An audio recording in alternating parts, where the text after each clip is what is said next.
네, 오늘 설교 제목은 우리 인간의 생각과 하나님의 계획입니다. 今天讲到的题目是人的想法和神的计划。 사람은 나이가 많아지면 이제 늙고 몸이 이제 병들어 약해집니다. 그래서 시력이 안 좋아져서 잘 보이지 않게 되죠. 그리고 또 청력이 떨어져서 잘 들리지 않아서 보청기를 끼게 됩니다. 또 잇몸과 치아가 안 좋아져서 이렇게 또 틀니를 하기도 합니다. 또 기억력이 떨어지죠. 그래서 치매에 걸리기도 합니다. 또 관절이 안 좋아져서 여기저기 몸이 아프고 또 걷기가 힘들어서 어려움이 있습니다. 이삭도 나이가 많아져서 눈이 어두워져서 잘 보이지 않았습니다. 그때 당시 이삭의 나이는 130세가 되었습니다. 이삭은 에서가 사냥한 고기를 너무 좋아해서 그래서 에서를 사랑했습니다. 이삭은 자기가 늙었으니까 이제 언제 죽을지 모른다 생각이 들어서 큰아들 에서를 불렀어요. 그리고 이삭은 에서에게 너는 사냥도구, 활과 화살을 가지고 나가서 들로 나가서 나를 위해서 사냥을 하거라. 내가 좋아하는 별미를 만들어서 나에게 가져와 나로 먹게 하고 그리고 내가 죽기 전에 너에게 축복하게 하라 라고 말하였습니다. 에서는 아버지의 말씀을 듣고 곧바로 사냥을 하러 들로 나갔습니다. 그런데 이삭이 에서에게 하는 말을 리브가가 늦들었어요. 그녀는 에서의 동생 야곱에게 이 사실을 알렸습니다.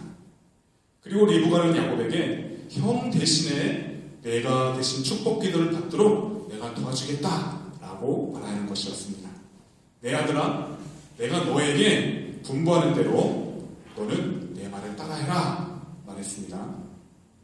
자, 내가 염소 새끼 2마리를 가져오면 내가 너에게 별미를 만들어줄게.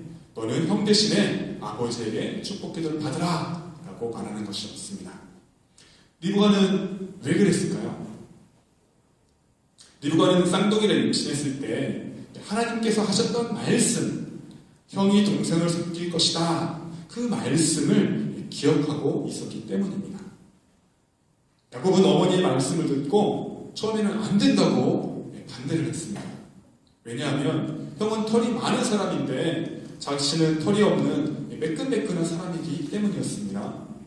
그래서 아버지가 나를 만질 때 내가 아버지를 속이는 것이 발각될 것입니다. 내가 축복을 받기는커녕 오히려 저주를 받게 될지도 모릅니다. 리브가는 야곱에게 내 아들아, 그 저주는 내가 대신 받겠다. 너는 내가 시키는 대로 하라. 이렇게 하면서 야곱을 안심시키는 것이었습니다. 그래서 야곱은 염소 새끼를 끌고 와서 어머니에게 가져다 드렸고 리브가는 남편이 좋아하는 요리를 열심히 만들었습니다.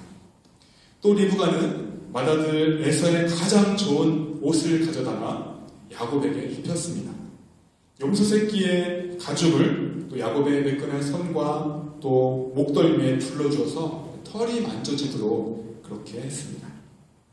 결국 야곱은 리브가가 만든 음식을 손에 들고 아버지 이삭에게 찾아갔습니다. 야곱이 아버지에게 가서 아버지 하고 부르자 이삭은 아들아 내가 누구냐 물었습니다. 야곱은 저는 아버지의 맏아들 에서입니다 라고 거짓말을 했습니다. 그리고 내가 아버지께서 말씀하신 대로 하였는데 일어나서 앉아서 드시고 나에게 축복기도 해주세요 말했습니다. 이삭은 아들에게 물었습니다. 아들아 어떻게 그렇게 빨리 사냥거리를 찾았느냐? 야곱은 하나님께서 저에게 좋은 기회를 만나게 해주셨습니다 라고 대답했습니다. 야곱은 하나님의 거룩한 이름을 사용하면서까지 거짓말을 하는 죄를 지었습니다. 시력이 좋지 않았던 이삭은 아무래도 이상하다는 생각이 들죠. 그렇기 때문에 아들로 하여금 가까이 오게 한 다음 만져보고 진짜 에서인지 확인하려고 했습니다. 이삭이 야곱의 손을 만져보았는데 에서처럼 털이 많고 또 정말 에서라고 그렇게 생각을 하게 되었습니다. 창세기 27장 22절 말씀 开始两个就挨近他父亲以撒，以撒摸着他说，声音是雅各的声音，手却是以扫的手。 시작. 야곱이 그 아버지 이삭에게 가까이 가니 이삭이 만지며 이르되 음성은 야곱의 음성이나 손은 에서의 손이로다 하며. 이삭은 아들이 사냥을 빨리 해서 돌아오는 것이 이상하고 또 목소리도 에서의 목소리가 아니라 야곱의 목소리로 들리는 것이 이상했습니다. 그래서 이삭은 다시 한번 확인하려고 내가 참으로 내 아들 에서냐? 라고 질문을 했습니다. 야곱은 예 맞아요. 제가 에서입니다. 라고 대답을 했습니다. 이삭은 지금 앞에 있는 아들이 자기가 축복하려고 했던 그 맏아들 에서가 맞는지 4번씩이나 계속해서 확인을 한 것입니다. 그리고 야곱은 또 4번씩이나 제가 에서입니다. 라고 거짓말을 했던 것입니다. 이삭은 자신의 청력보다는 이 촉감을 더 신뢰했죠. 그가 손으로 만진 것은 야곱의 그 털은 사람의 털이 아닌 염소의 털이었습니다. 또 계속된 확인에도 야곱이 에서가 아닌 것을 그런데 눈치채지 못했죠. 어떻게 보면 이것은 하나님께서 이삭으로 하여금 분별력을 잃게 해서 그래서 야곱에게 축복을 하도록 허락하신 것으로 볼 수가 있습니다. 이삭은 야곱이 가져온 음식을 먹고 또 포도주를 마신 후에 축복 기도를 해주려고 아들을 가까이 오게 했습니다. 야곱이 가까이 다가오자 이삭은 또 그가 입은 옷의 냄새를 맡으면서 에서가 정말 맞는지 다시 한번 확인하려고 했지만 소용이 없었습니다. 왜냐하면 리브가가 이 모든 것을 다 예상하고 에서의 옷을 야곱에게 입혔기 때문이죠. 결국 이삭은 나이가 많아서 시력이 안 좋았을 뿐만 아니라 분별력도 떨어졌기 때문에 여러 가지가 이상함에도 불구하고 5번씩이나 확인했음에도 불구하고 결국에는 야곱에게 다음과 같이 축복 기도를 해주게 됩니다. 창세기 27장 27절 29절 말씀. 开始我儿的香气如同耶和华赐福天地的香气一样，愿神赐你天上的甘露，地上的肥土，并许多五谷新酒。愿多民侍奉你，多国跪拜你。愿你做你弟兄的主，你母亲的儿子向你跪拜。凡咒诅你的，愿他受咒诅；愿你祝福的，愿他蒙福。 한국어로 시작. 내 아들의 향취는 여호와께서 복 주신 밭의 향취로다. 하나님은 하늘의 이슬과 땅의 기름짐이며 풍성한 곡식과 포도주를 내게 주시기를 원하노라. 만민이 너를 섬기고 열국이 내게 불복하리니 내가 형제들의 주가 되고 내 어머니의 아들들이 내게 불복하며 너를 저주하는 자는 저주를 받고 너를 축복하는 자는 복을 받기를 원하노라. 이삭이 야곱에게 축복하기를 마치고 나가자 사냥을 하고 왔던 그 형 에서가 돌아왔습니다. 에서는 아버지에게 축복기도 받을 것을 기대하면서 아버지가 좋아하는 음식을 열심히 만들어서 아버지에게 갔습니다. 에서도 역시 별미를 만들어서 그것을 가지고 아버지 앞에 가서 말하였죠. 아버지, 일어나셔서 이 아들이 사냥하여 고기를 잡수시고 저에게 마음껏 축복기도 해주세요. 이때 이삭은 심히 두려워 떨었습니다. 하나님께서는 에서가 아닌 야곱을 선택하셨었는데 자신은 에서를 축복기도 해주려고 했던 그 잘못을 깨달았기 때문입니다. 그래서 이삭은 에서 대신 장자의 축복을 훔쳐간 야곱을 혼내지 않았습니다. 이미 모든 복을 야곱에게 빌어줬기 때문에 에서에게는 빌어줄 복이 없다라고 그렇게 말하였습니다. 창세기 27장 33절 开始 以撒就大大的站定说：“你未来之先是谁的了？尾味拿来给我呢？我已经吃了，为他祝福，他将来也必蒙福。” 시작. 이삭이 심히 크게 떨며 이르되 그러면 사냥한 고기를 내게 가져온 자가 누구냐? 내가 오기 전에 내가 다 먹고 그를 위하여 축복하였은즉 그가 반드시 복을 받을 것이니라. 아멘. 여러분, 야곱의 이름의 뜻은 발꿈치를 잡은 자 또는 이제 발을 걸어 넘어뜨린 자입니다. 야곱은 형과 아버지를 속여서 에서가 받을 그 축복을 결국은 다 뺏었습니다. 에서는 큰 소리로 울면서 동생이 자기의 장자권과 축복을 빼앗아간 것을 억울해했지만 이미 늦었습니다. 에서는 아버지에게 아버지께서 빚을 복이 하나뿐입니까? 아버지, 저에게도 좀 복을 빌어주세요. 그렇게 말했지만 이삭은 이미 모든 복을 다 야곱에게 주었기 때문에 다음과 같이 기도해 줄 수밖에 없었습니다. 너는 칼을 의지하고 살 것이며 너는 너의 아우를 섬길 것이다. 에서는 자기의 장자권의 축복을 다 빼앗아간 야곱을 당연히 미워할 수밖에 없었고 아버지가 돌아가시면 동생 야곱을 죽이겠다 그런 마음을 먹게 되었습니다. 리브가는 형 에서가 동생 야곱을 죽이려 한다 그 소식을 알게 되었고 또 야곱을 살리기 위해서 자신의 오빠 라반의 집으로 야곱을 피신시킬 수밖에 없었습니다. 리브가와 남편 이삭에게는 야곱이 에서처럼 가나안 여인 중과 한 명과 결혼하면 안 됩니다. 그래서 내 오빠가 있는 곳으로 보내겠습니다 라고 말을 했습니다. 지금까지 리브가와 또 야곱 또 야곱이 이삭과 에서를 속여서 축복 기도를 빼앗은 이 사건에 대해서 우리가 말씀을 살펴보았습니다. 또 어떻게 보면 정말 말도 안 되는 어린아이들의 장난과 같은 그런 이야기이고 또 믿음이 없는 사람들이 보면 이 이야기를 들을 때 이해가 안 될 수도 있습니다.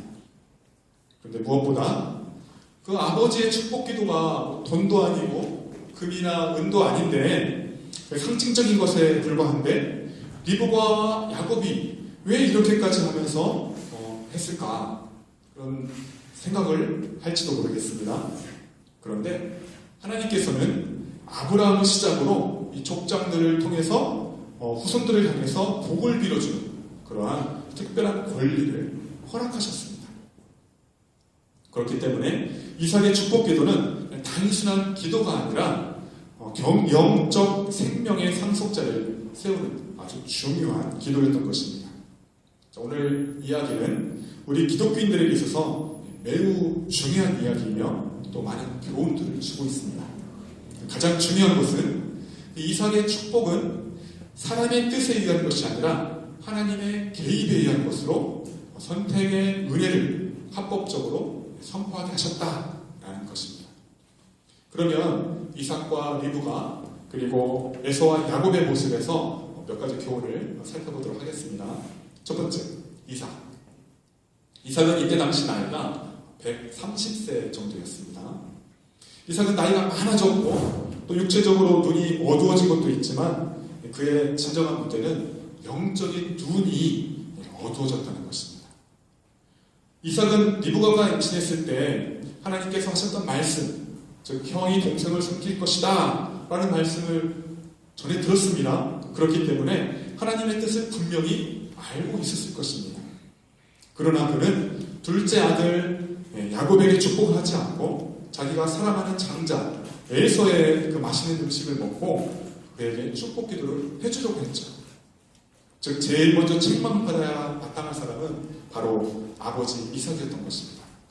그렇다고 해서 하나님은 축복을 선언할 그 이삭의 권리를 빼앗지 않으시고 그냥 그대로 사용하셨습니다.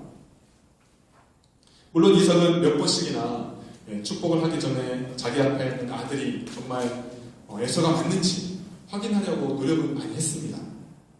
아들의 이름도 물어보고 또 어떻게 빨리 사냥을 해서 돌아왔는지도 물어보고 또 에서처럼 털이 많은지 이렇게 만져보고 또 정말 에서가 맞는지 다시 물어봐서 확인을 했습니다. 그리고 다시 마지막으로 다시 한번 아들이 입고 있는 그 옷 냄새를 맡아보기도 했죠. 이삭과 같이 이렇게 몇 번이고 확인하는 것은 정말 좋은 습관입니다. 한국 속담에 돌다리도 두드려봐라 그런 말이 있습니다. 그러나 무슨 일을 하든지 조심을 해야 된다, 그런 뜻이죠. 그러나 이삭의 눈이 어두웠던 것처럼 그의 영적인 눈이 어두워졌기 때문에 이삭은 아들이 야곱인지 에서인지 분간하지 못했던 것이죠. 그래서 리브가와 야곱의 방법이 잘못되었음에도 불구하고 하나님께서는 그 이삭의 어리석음을 보고 원래 자신의 계획대로 에서가 아닌 야곱에게 축복기도로 하도록 허락하셨던 것입니다. 33절에 이삭이 심히 크게 떨었다 라고 했었는데, 이는 장자를 위한 축복기도가 자신의 계획대로 된 것이 아니라 하나님의 원래 계획대로 되었다는 것을 깨달았기 때문입니다. 그래서 이삭은 야곱에게 했던 그 축복기도를 취소하지 못했고요, 또 에서에게 장자의 축복을 다시 할 수도 없었던 것입니다. 오히려 에서를 위해서 기도해 줄 때 너는 내 아우를 섬길 것이다 라고 말을 할 수밖에 없었습니다. 그러므로 우리는 영적인 눈이 밝은 것, 즉 우리 시력도 좋아야겠지만 우리 신앙인으로서는 영적인 눈이 밝아야 합니다. 우리 기독교인들은 영적으로 분별력이 있어야 합니다. 그렇지 않으면 쉽게 유혹에 넘어갈 수 있고 또 사기를 당할 수 있고 또 시험에 들 수 있습니다. 예수님께서도 제자들에게 너희는 시험에 들지 않게 깨어 기도하라, 즉 영적인 분별력을 가지라 라고 말씀을 하셨습니다. 마지막 때에는 우리의 대적 사단이 우는 사자와 같이 삼킬 자를 찾으러 다니기 때문입니다. 만약 이삭이 영적인 분별력을 가지고 있었다면 하나님의 약속을 기억하고 있었을 것이며 처음부터 형 에서에게 축복하지 않고 야곱에게 했을 것입니다. 그랬다면 에서와 야곱 사이에 그런 싸움도 없었겠죠. 그러나 이삭이 에서를 사랑하고 또 에서가 사냥해온 고기를 좋아했기 때문에 에서에게 축복 기도를 해주려고 했기 때문에 형제간에 큰 어려움이 생겼던 것입니다. 두 번째는 리브가인데, 리브가는 쌍둥이를 임신했을 때 하나님께로부터 형이 동생을 섬길 것이다, 그 약속의 말씀을 기억하고 있었습니다. 그리고 리브가는 평소에 야곱을 더 사랑했죠. 그러나 리브가는 하나님의 그 섭리를 기다리지 않았어요. 남편 이삭에게 충고하지도 않았습니다. 옳은 방법으로, 옳지 않은 방법으로 남편을 속였습니다.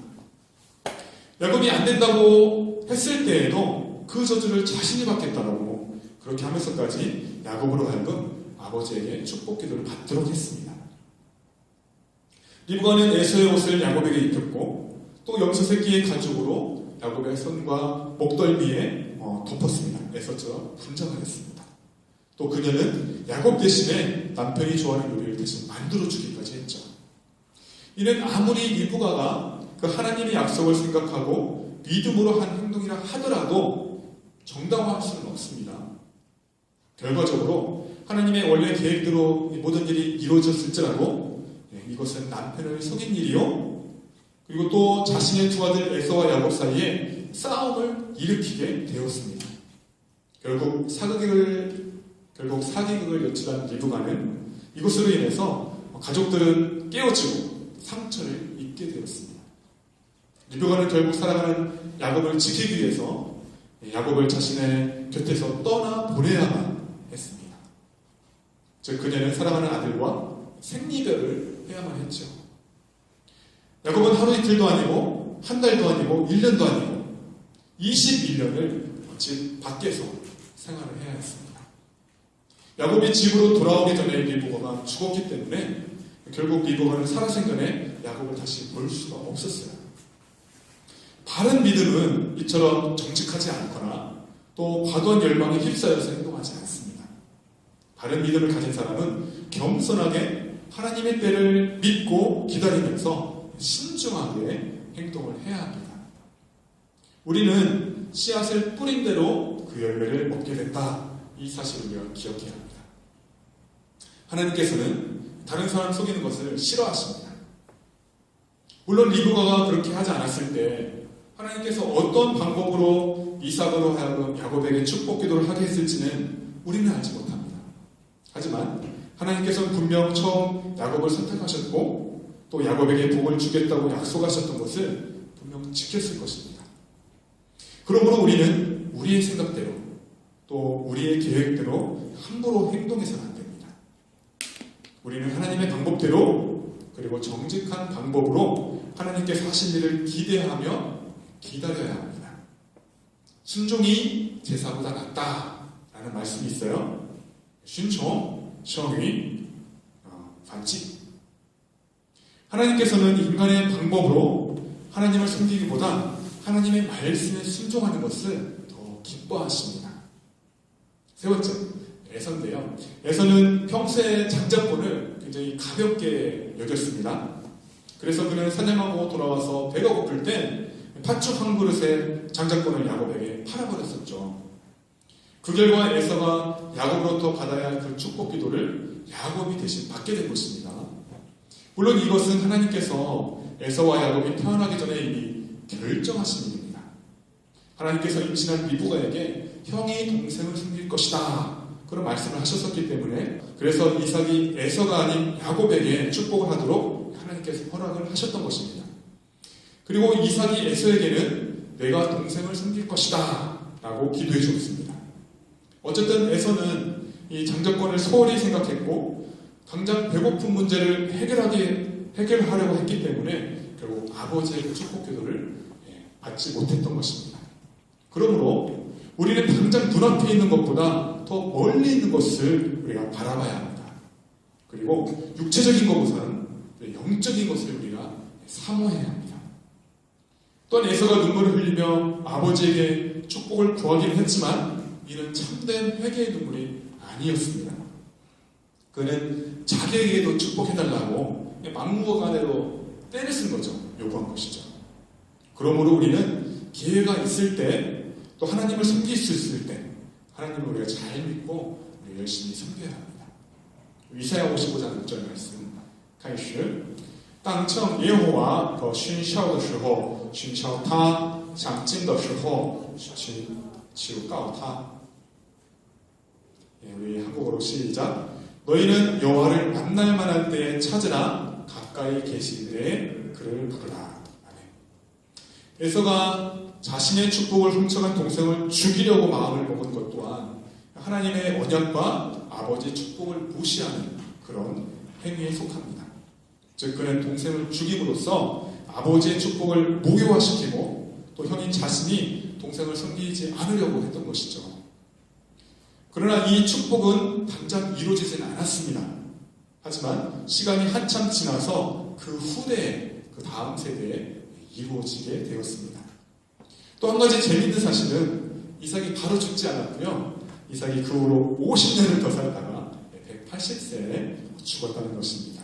창세기 35장 말씀 开始以撒共活了180岁以撒年纪老迈日子满足七绝而死但归他列祖那里他两个儿子以扫雅各把他埋葬了 시작 이삭의 나이가 180세라 이삭이 나이가 많고 늙어 기운이 다함에 죽어 자기 열조에게로 돌아가니 그의 아들 에서와 야곱이 그를 감사하였더라. 아멘. 그러니 우리 사람들은 하루 앞날도 미리 알지 못하는 어리석은 존재인 것을 우리가 인정해야 합니다. 그리고 하나님을 믿고 신뢰하며 또 신앙생활을 해야 하는 것입니다. 아멘. 마지막 네 번째. 야곱은 어머니의 말씀을 듣고 처음에는 안 된다고 반대했습니다. 아버지를 속이다가 들키면 축복이 아닌 저주를 받을 것이라고 그렇게 걱정을 했습니다. 그러나 야곱은 결국 어머니의 말씀을 리브가의 말대로 했죠. 야곱은 형의 옷을 입고 또 리브가가 만들어준 음식을 가지고 아버지에게로 갔습니다. 또 아버지가 내가 누구냐라고 물었을 때 그는 제가 에서입니다 라고 거짓말을 했습니다. 아버지가 너는 어떻게 빨리 사냥을 해서 돌아왔느냐 물었을 때에도 하나님이 도와주셨습니다. 또 거짓말을 했습니다. 아버지가 그의 손을 만질 때에도 가만히 있었고 정말 에서가 맞느냐 물었을 때에도 예 에서가 맞아요 그렇게 거짓말을 했죠. 결국 야곱은 형 에서가 받아야 할 그 축복을 빼앗아 받긴 했습니다.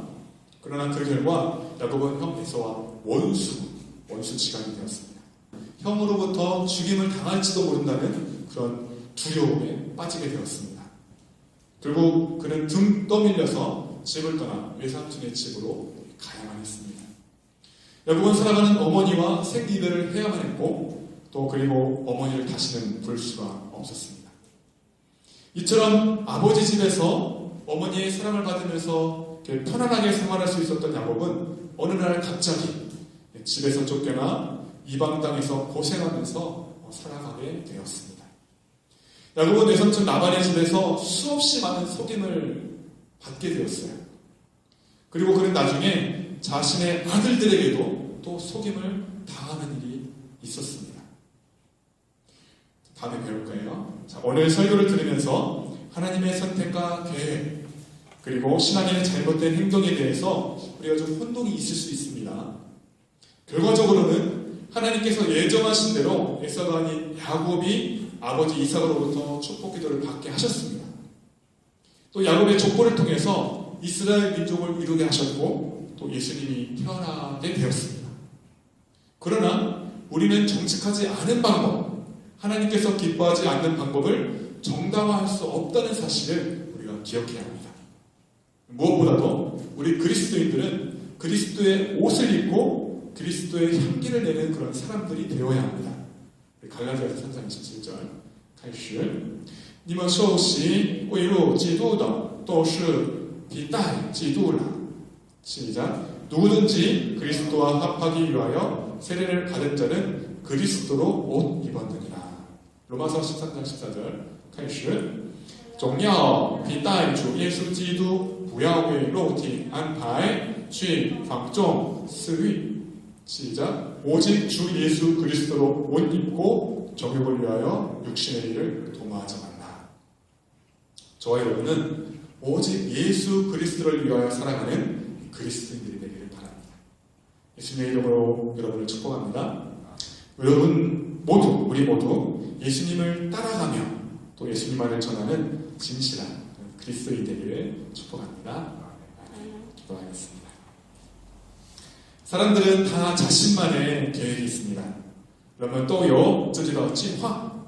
그러나 잠언서에는 사람의 마음에 많은 계획이 있어도 성취되는 것은 오직 주님의 뜻뿐이다 라고 말씀합니다. 但是这里说人心多有计谋唯有耶和华的主算才能立定. 그래서 우리는 하나님의 뜻이 무엇인지 알기 위해서 성경을 읽어야 하고 또 기도해야 합니다. 所以为了了解上帝的旨意我们必须要读圣经并祈祷. 그렇지 않으면 우리는 하나님의 뜻을 알 수 없습니다. 否则我们不能知道上帝的意思. 우리는 우리 생각대로 우리 욕심대로 계획하며 살아가게 될 것입니다. 只能安排我们的计划和欲望生活下去了. 혹시 우리가 계획한 대로 일이 이루어졌다 하더라도 당장은 그 길이 좋아 보여도 나중에 더 고생할 수 있습니다. 或许工作安排我们的计划的顺利进行现在这条路看起来很好但以后会更付出辛苦的. 우리가 자신의 욕심과 계획을 내려놓고 하나님의 인도함을 받으면 我们放下自己的欲望和计划得到上帝的指引的话 하나님께서는 가장 선하고 아름다운 길로 우리를 인도하실 것입니다. 上帝将引导我们走向最善美和最美的条路. 하나님, 우리의 영적인 눈과 귀를 열어주시옵소서. 神啊，请打开我们的心灵的眼睛和耳朵吧. 우리로 하여금 하나님의 뜻과 계획을 깨달아 순종하게 하옵소서. 让我们了解上帝的意愿和计划之后完全顺从他.